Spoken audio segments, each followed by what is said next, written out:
দিলেন যে আপনার মুটি বউ, মুটকি বউ। আল্লাহর হাবিব সাল্লাল্লাহু আলাইহি ওয়াসাল্লাম এই কথা শুনে রেগে গেলেন। আয়েশা, এটা তুমি কি বললা? তুমি সফিয়ারে মুটি বলে গালি দিলা।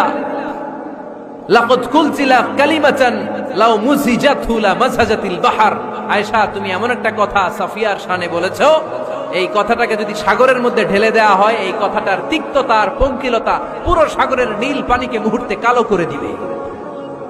এজন্য খবরদার, জিহ্বা সামলান। সাহাবারা রাদিয়াল্লাহু তাআলা আনহুম আজমাইন, ওনারা জিহ্বা ধরে মাঝে মাঝে জিহ্বার মধ্যে বাড়ি দিতেন আর কাঁদতেন আর বলতেন, জিহ্বা, তোর কারণে কিয়ামতের দিন আমরা আল্লাহর কাছে ধরা খেয়ে যাব। মুমিন চাইলেই এই মুখ দিয়ে যা মনে চায় বলতে পারে। তাহলে 4 নাম্বার গাইডলাইন হচ্ছে লা ইয়াসখার কওমুন মিন কওম। কোন বিশ্বাসী বান্দা কখনো অন্য বিশ্বাসী বান্দাকে ঠাট্টা বিদ্রূপ করতে পারবে। 5 নম্বরে আল্লাহ